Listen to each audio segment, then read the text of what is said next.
E no vídeo de hoje eu vou te mostrar como eu fiz essa roda do SP2 do zero. E se tu acha que eu usei o Maya ou 3D Studio Max para isso, pensa de novo.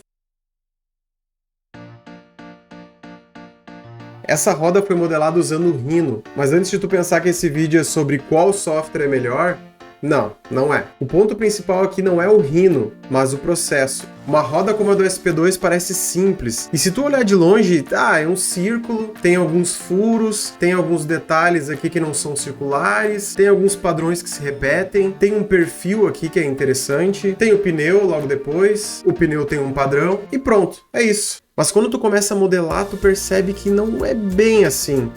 Uma roda não é só um objeto redondo, mas ela é uma soma de decisões. Tem proporção, tem profundidade, tem um detalhe que parece pequeno, mas muda completamente a leitura final. E é exatamente aí que muita gente se perde. Porque a maioria começa procurando o comando certo. Qual comando para fazer isso? Qual comando que eu faço esses furos? E esses detalhes aqui, qual comando que eu uso?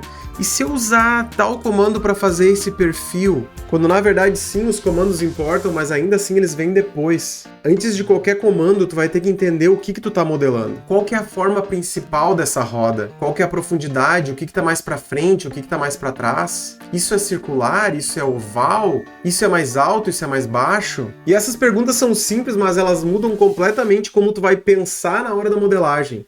E se tu começa a fazer a tua modelagem sem fazer essas perguntas antes, certamente tu vai ter que ajustar depois. E aí é muito mais difícil e toma muito mais tempo. Eu já passei por isso e todo artista que eu conheço também passou por isso. Tu tenta copiar um tutorial e esse tutorial dá certo no final, mas quando tu vai usar esse mesmo tutorial para um modelo teu, nem sempre dá certo. Por quê? Porque muitas vezes esse tutorial não vai te ensinar a pensar no modelo antes de modelar. Tu já vai sair apertando o botão. Isso é como construir um telhado em cima de uma fundação torta. Não vai funcionar. Aqui no 3D funciona igual. E no Rhino tu começa com curvas, começa a estruturar o modelo, a pensar qual parte vem primeiro e qual parte vem depois, qual que é o volume principal, quando que os recortes entram, os furos, as transições, as curvas muito bem pensadas. E só depois vem os detalhes menores, e essa ordem importa, porque senão não vai funcionar. Porque um detalhe antes de tu terminar a estrutura, por mais que pareça prazeroso, acaba virando uma distração. E nesse projeto o Rhino faz totalmente sentido. Daria para modelar no Maya, no 3D Studio Max? Sim, daria. Eu tenho vários modelos que eu modelei no Maya, no 3D Studio Max, no Blender.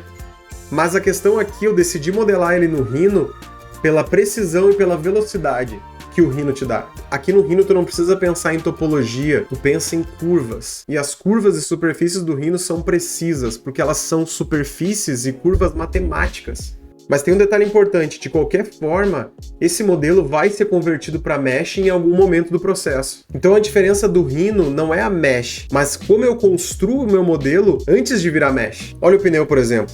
Eu tenho que encontrar a repetição dele. Eu tenho que encontrar onde ele começa e onde ele termina a repetição. Eu preciso encontrar as profundidades, os detalhes, coisas que as referências vão me dar. Então eu tenho que aprender a ler as referências da maneira correta. Tem o perfil do pneu, tem o volume do pneu, tem o tread, que é a parte de baixo do pneu, o desenho da banda de rodagem, que seria o sidewall, que nesse caso eu vou usar textura para fazer. Mas de novo, não é só sair fazendo detalhe, é pensar nisso antes de começar a fazer. E quando tem esse padrão do pneu, tu consegue conformar ele no volume do pneu que já foi criado anteriormente. E isso tudo não é um comando mágico, é um método. E quando isso tudo dá certo, parece tão simples. E olha o detalhe aqui, essa roda ela não foi criada tentando achar um comando secreto, tentando achar um prompt milagroso.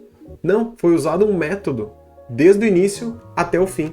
E se tu quebra o teu modelo em partes, fica muito mais fácil de entender e de resolver cada problema que tu encontrar. Base, perfil, volume, detalhes, pneu, tread, sidewall. Todas essas coisas juntas formam o pneu e a roda do nosso SP2. E quando tu entende esse processo, tu olha para qualquer outra roda e pensa, qual parte aqui que está se repetindo? Qual parte do padrão do pneu que está se repetindo? E o que vai dar problema se eu não resolver nesse momento? E eu não estou falando aqui de uma teoria bonita, eu estou falando de anos de prática, de anos de tentativa e erro, de anos de ter que remodelar algo do zero porque eu comecei com uma base errada. Ah, meus amigos, e a luz? A luz vai mostrar cada defeito e cada acerto teu.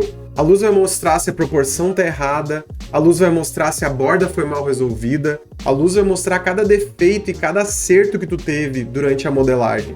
E muitas vezes o problema que aparece no render não tem nada a ver com render, tem a ver com volumetria, tem a ver com a parte da modelagem, tem a ver com algo que tu negligenciou lá no início. Mas quando a base tá boa, a luz funciona, a volumetria funciona, o render funciona, e vocês estão vendo essa roda aqui no Substance Stager, mas eu não vou usar o Substance Stager para renderizar o nosso modelo final. A ideia do Substance Stager é justamente para isso, para ver se o modelo está funcionando, para ver se a luz está batendo de forma correta no modelo, se não tem nada que salta aos meus olhos quando eu comparo o meu modelo com a minha referência. Então esse é o foco de usar o Substance aqui. O meu render final vai ser feito com o Corona no 3D Studio Max, mas essa parte do processo ela é importante porque ela faz parte de uma validação. E antes de finalizar esse vídeo, eu preparei um material completo sobre todo esse processo. Porque esse vídeo aqui ele não é um passo a passo completo, e nem teria como ser, porque um passo a passo completo demoraria pelo menos umas 3 horas para eu te mostrar como modelar qualquer roda e qualquer pneu usando um método que eu vou te ensinar. Então, se isso faz sentido para ti, eu vou colocar o QR Code em algum lugar aqui da tela.